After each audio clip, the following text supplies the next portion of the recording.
As mentioned in the previous video, World War I required extra effort on the home front in order to ensure that there were enough supplies to go around. Not only did this appear in the voluntary rationing system, but it also appeared in the Women's Land Army. Since all the strong young men were sent over to Europe, they left jobs open, particularly farming jobs, which were extra important to fill in order to keep the food supply steady. Inspired by the British Women's Land Army, some women's universities began to train young women in agriculture. Many very prominent colleges offered such training courses. One of the most influential schools to contribute to the creation of the Women's Land Army in America, WLAA, was Barnard College. In the summer of 1917, under the leadership of Dean Virginia Gildersleeve and Associate Professor of Geology Dr. Ida H. Ogilvie, the school formed the Women's Agricultural Camp in Bedford, New York, outside of New York City. Many of those in attendance were current and former students of Barnard College. In total, 142 women attended the camp for 4 months, which provided lectures, training, and hands-on experience on local farms. The training courses that these colleges offered were very successful, showing that not only were women ready to take over for men, but they are more than willing to do it.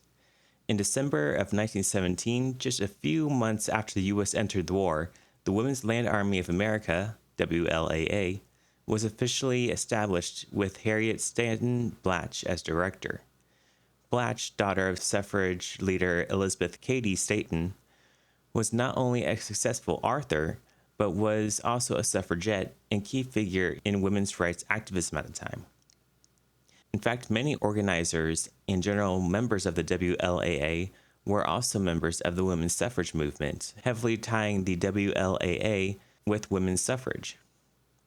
These women believed that by doing their patriotic duty and filling in for men, they could bring positive attention to not only women's suffrage, but to women's rights in general, as they displayed that women could, in fact, do what was believed to be men's work.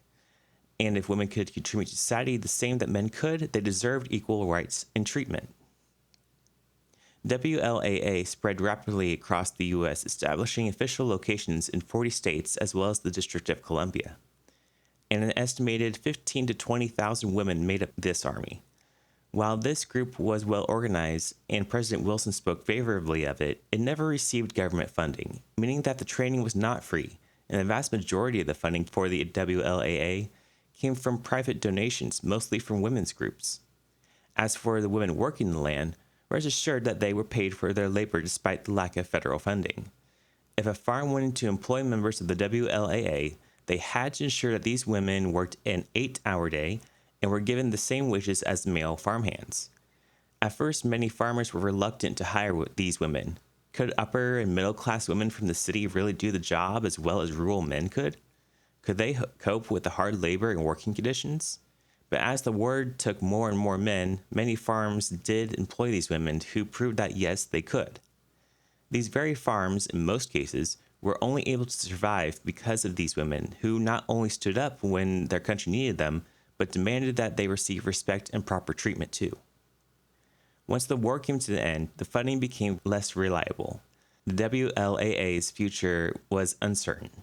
Many members wanted to continue their work, especially since the U.S. still needed supplies to help the post-war recovery in Europe. However, when the men came back home, they needed their jobs back, and the WLAA did not have the funding to continue their regular operations. Just a couple months later, in 1920, the WLAA was officially disbanded, but their legacy lives on. The way women stepped up during World War I, especially with the WLAA, led to more support for women's rights, and women in general were more empowered than ever. This growing support from the general culture and political world continued well into the 1920s.